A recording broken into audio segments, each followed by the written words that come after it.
Iteka n'umunezero ntangere vyo gusubira kubana namwe banywanyi bacu mubana natwe mu makuru n'ibiganiro vya misi yose tubandanya gushikiriza kuri nombonesha kure yacu kandi yanyu muhuza TV. Numwanya tugiye kubageza ko amakuru biriko biravugwa bigezwe ko muri kano kanya nga mu gihugu c'u Burundi, akaba ari amakuru tuzakugaruka kuri byinshi bitandukanye biba biriko biravugwa mu bisata bitandukanye, ariko cyane tukaza kugaruka ku bategetsi batandukanye ngaha mu gihugu c'u Burundi. Inyuma yaho umushikiranganje Dr. Alain Ndikumana ashiriye habona amwe mu manyanga akorwa na bamwe mu bategetsi ndetse n'ibihangange bitandukanye nga muri politike y'igihugu c'u Burundi ndetse no mu mugambwe uri ku butegetsi, aho yadumye urutoke cyane kwishira hamwe rihingura umwavu wa kizungu fomi ryegukira umugwiza tunga Direne Gacika batazirazira notse. Benshi baragiye babona abategetsi batandukanye babivuga ko gutandukanye gushika naho avuga yuko ari karatega ubwoba bidasanzwe na bimwe mu bihangange, aho yagiye yarishugwa yishuwe na Reverend Ndikuriye ko afise abamucungera umutekano, rero ko atamurundi numwe abayeho yikanga guhungabanyirizwa umutekano wiwe. Ivyo ntivyagarukiye kandi kuko vyanagaragajwe n'urugendo nyine icubahiro Evariste Ndayishimiye yakoreye ku biro ubu bushikiranganje bukorera ko, hakaba ari ku munsi wa mbere w'indwi turimwo, akaba ari kwigenekerezo ya 5/0 uyu mwaka w'2025. urugendo rwafashwe nk'uko Evariste Ndayishimiye yo bari agiye gutera intege uyu mushikiranganje ndetse n'abandi bose bakora muri ubu bushikiranganje kugira ngo babandanye ibikorwa vyabo ndetse n'akazi kabo ka misi yose. Ivyo rero vyanatumye benshi bibaza ku vyo biriko biraba mu kinyegero muri no misi. Ivyo nanone bikaba vyaratewe n'ivyabaye ku biro vy'umukuru w'igihugu kwa Ntare House, aho umukuru w'igihugu bwo yagabishije abakozi bahakorera ko harimo abo baba mwiyorobeka ko batamukunda. Ivyo bikaba bigaragaza no muri kwagwangana kudasanzwe kuri mu mugambwe ndani CNDD FDD. Kuri ubu vyanatanguye kunugwanurwa yuko hari amakete adatewe ko umukono ariko yandikirwa umushikiranganje Alain Ndikumana. Ibirimwe muri ayo makete sivyo ngo gufyinisha, bikaboneka ko ari kagatu kitekeye kazimena. Bagira bati ko washimye gukorera mu bimenyesha makuru ukagaragaza ibitagena neza hamwe wifatira mu gahanga bagenzi bawe, reka natwe tubigenze uko wabigenjije duce aho waciye. Aya akaba namwe mu majambo ari muri ayo makete adatewe ku mukono ariko ararungikirwa umushikiranganje Alain Ndikumana. Benshi nanone babihuza nibe vyagiye biraba ku bategetsi batandukanye nga mu gihugu c'u Burundi, bakibuka ivyo Alain Bunyoni yavugiye mu rubanza rwiwe bamubaza impamvu yoba yaramuteye guhunga mu gihe bagira baje gusaka urugo rwiwe mu Gasekebuye. Aha Bunyoni munyisho yatanze benshi baribuka ko yavuze ikintu gikomeye cyane benshi bakoreye ko, avuga ko na Adolphe Nshimirimana arafise abapolisi bamugendanira ariko nawe yaje kwicwa aja mu kazi. Muti rero ibi biriko biravugwa kuri rikete ryandikiwe kuri aya makete adatewe ku mukono karandikirwa umushikiranganje Alain Ndikumana ajejwe ikigega ca leta, bavuga ko yoba rivanze mu madosiye y'abategetsi bakomenga mu gihugu ibitarigezwe bikorwa n'undi mushikiranganje wese, ivyo yoba arimwo ibiki kuko anarimwo nibivugwa mu bitabu vyeranda nka Bibiliya, navyo tuza kugaruka ko aho bitije n'imirongo yo muri Bibiliya nk'amata nk'isangwa mu bitabu vya Matayo ndetse na Mariko. Byose tuza kugaruka ko vyenda subscribe canke sabone niba utari wafyina ko kugira ngo tuje turabana umunsi ku munsi. N'umuza TV rero ndabaye kaze muri ano makuru. Amakete adatewe ku mukono ni yariko yandikirwa umushikiranganje Alain Ndikumana. Ibirimwe muri ayo makete sivyo gufyinisha, biboneka ko garagatu kazimena. Abagira bati ko washimye gukorera mu bimenyesha makuru kagaragaza ibitagena neza hamwe wifatira mu gahanga bagenzawe, reka natwe tubigene uko wabigenjeje duce aho waciye.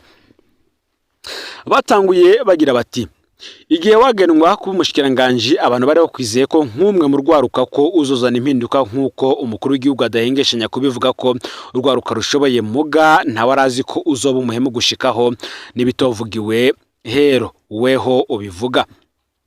Bati nk'umuntu yize kaminuza ntiwobaye nk'abamenyesha makuru bahiga kumenyekana. Bati kuki udafata umwanya ivyo ubonye vyose ukabishishoza ko bimwe wiga ko utabikoresha mu gushishoza. Bati kibabaje kuruta ni igihe witambika imbere y'imigambi y'umugambwe aho wavuga ko ivy'abana bavugwa ku buntu ivyo hava, aho leta iterera mu ifumbire soko kwikukira abantu bakagira amagara meza biciye mu kuronka ivyo bapfungura. Bati umenga uri muri leta yawe ibangabanganywe na CNDD-FDD. Wibagira ko umukuru w'igihugu yakujeje ubushikiranganje ariko ataguhaye ubwami, yari yakugiriye ubuntu naho utabukwiye.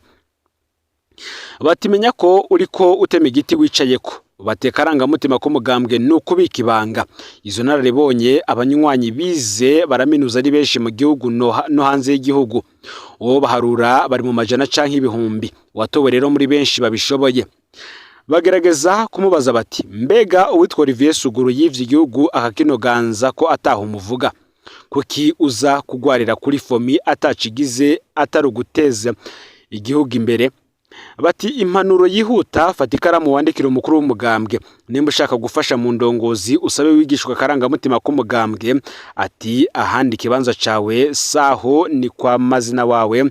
Ndikumana Faustin wa Parsemu avuga adakora. Nkuko nabigarutse ko kandi bitije umurongo wa Bibiliya muri Matayo igice ca 12 umurongo waho wa 25. Bati ubwami bwose iyo bwigabanije ubwabwo burarimbuka. Mu gucanamwo umugambwe ibice bibiri be na leta, woba uriko ukorera nde? Bongera kandi baritiza umurongo muri Bibiliya muri Mariko 3 ibice 24. Bati abantu barakuraba, amateka azoca urubanza. Ntubaye uwa mbere aje arogotwa ngo cisha agace dukundane. Ubu ageze hehe? Impanuro ya nyuma, andikira abagumya banga, saba wigishwa karangamutima kubera igihagararo cawe. Wogiye mu nama shingiro ariko wosaba ukigishwa nk'umwubahwa ataraho uzigishwa nk'abandi bose. Twebwe abagumya banga turikanuye tukurindiriye mu nama shingiro. Urakoze mwubahwa. Bigiriwe i Bujumbura igenekerezo ya 31 Kigarama mu mwaka wa 2025. Umugumya banga akizirikana kugumya banga. Ngiri rero ikete datewe ko umukono yashikirijwe umushikiranganje mu vyajejwe ari mu ikigaga ca leta. Mu minsi heze bikabivugwa ko yatangaje amajambo ataranezereye benshi mu bategetsi batandukanye, harimwo n'umunyamabanga mukuru w'umugambwe uri ku butegetsi Reverend Ndikuriyo. Arivyo vyatumye benshi ngo mu bihangange bavuga ko bashobora kugwana nawe. Ni mu gihe mu minsi heze kandi Reverend Ndikuriyo yabajije ko uwo mushikiranganje akeneye gukingirwa nabo mu ijuru. Bwabaye bwa mbere mu mugambwe CNDD-FDD wifatira mu gahanga umushikiranganje wawo. Uwumvirije Reverend Ndikuriyo yo kwibaza ko atera abo utavuga rumwe na leta. Ndayishimiye cyane cyane hageze ikibazo ca fomi.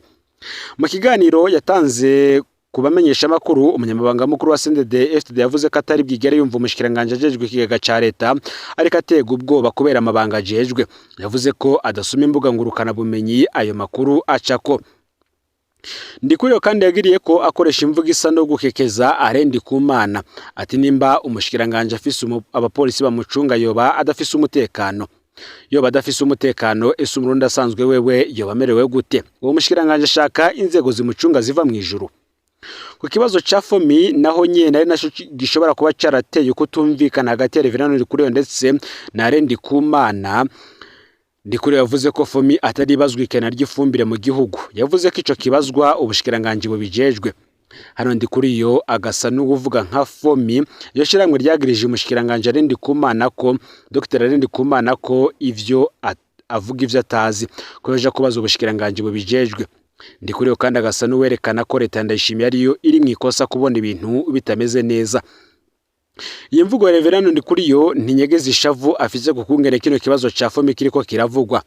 Nguko vyavugwa ko arico gihangange kiri nyuma ya fomi, bisa nuko yabigaragaje ngo cabaye ikiganiro cyo kugwanira fomi no kuyamiriza ico cyose cerekana amanyanga fomi yoba irimwo. Kuko rero ababikurikiranira hafi babivuga bakavuga ko amajambo Reverend Ndikuriyo n'ubundi yatangaje yarameze nkayo kugabisha uyu mushikiranganje ko atigenjeje neza nawe yoza akurikira ba Adolphe Nshimirimana. Hakaba kandi ngo n'icuka c'iterabwoba mu gihugu. Vianney Ndayisaba ngo yasubwe kugandagurwa n'abitwaje ibigwanisha inyuma y'ivyo yadomye ko urutoke. Bivuye ku vyo adoma ku rutoke bijanye n'ibiturire, urudandazwa rw'abantu n'amabakorwa n'ubutegetsi, Vianney Ndayisaba arongoye ishiramwe rigwanya ubushomeri n'ihohoterwa Arushoto yaratswe kunyuruzwa mu ijoro ryo kuw'Imana mu Maramvya muri komine Ntahangwa intara ya Bujumbura mu nkengera z'umugwa mukuru w'ubutunzi Bujumbura. Mu kiganiro yagiranye na SOS Media Burundi kuri telefone, Ndayisaba yasiguye ko atega ubwoba kuva agize ivyo ashikiriza mu kiganiro cy'umukuru w'igihugu Varisito Ndayishimiye ku igenekerezo ya 2026 Kigarama umwaka w'ibihumbi 2025 Imaramvya hagati mu Burundi.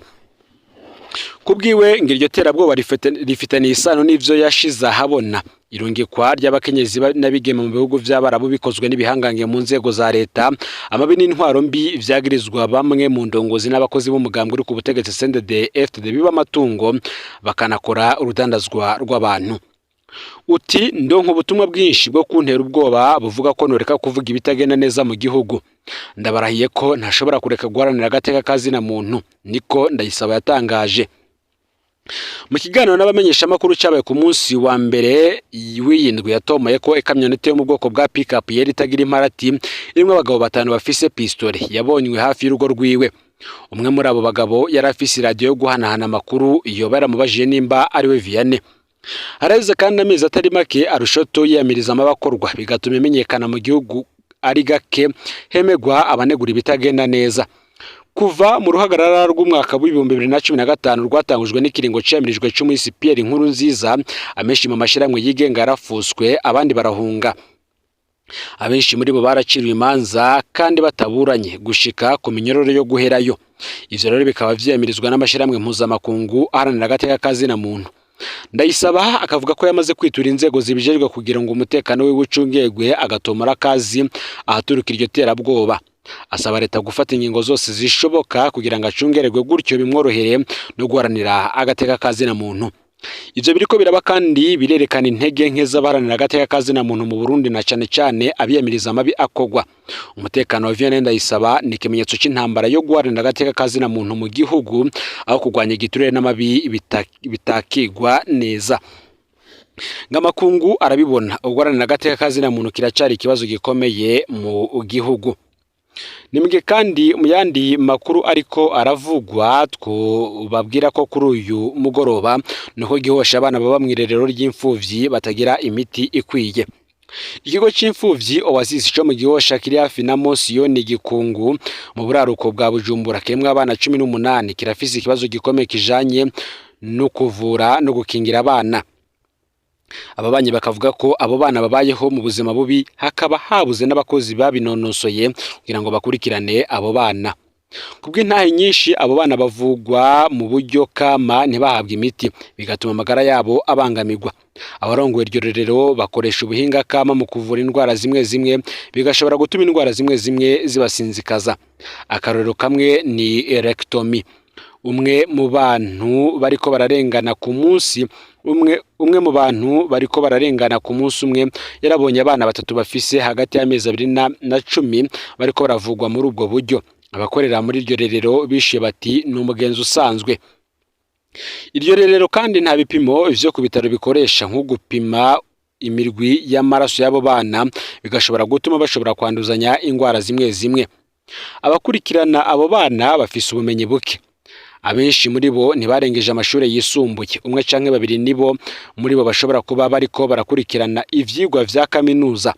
Ubwo bumenyi buke rero ngo butuma ubukene n'amagorwa vyongera muri abo bana. Uwatanguje ico kigo umupatiri amaze imyaka 5 apfuye yari yashinze ico kigo mu buryo bw'igenga atacegamitse ku ishengero. Kuva apfuye rero ibintu vyarayangaye. Abenshi muri abo bana bakiri bato cyane barakenera kuvugwa buri mwanya bakanakenera kandi urupapuro rudasanzwe, ariko ico kigo uko ikigo cifashe muri iyi minsi ntibikunda ko ivyo biboneka.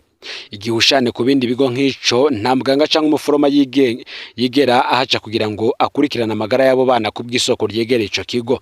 Ababanyi rero bagasaba inzego zibijejwe kuhaseruka vyihuta mu ntumbero yo gukiza ubuzima bw'abo bana ba mikoro make banashigwe mu bigo bishobora kubakira bakanavugwa neza. Nga rero amakuru yaragezwe ko muri kano kanya ariko aravugwa muri uyu mugoroba w'igenekerezo ya 8 shiri genekerezo y'icenda uyu mwaka w'ibihumbi 2026 kwezi kwa 0 nandi makuru menshi turiko turabategura tuzobageza ko ku munsi wose ku munsi w'ejo nimuzocikanwa na vyinshi turiko turabategurira. Hari vyinshi duhejeje kuronka bivugwa muri politike ibiri kuba mu mugambwe amanama ariko araba amatelefone ariko aracana ko mwijoro ndetse n'ibindi byinshi bitandukanye cyane cyane byose bitumbereye ikoraniro kaminuza rizoba ku munsi w'igenekerezo ya 2025 uyu mwaka. Byose rero ntimuzocikanwe. Ntumuza TV Imana ibahezagire.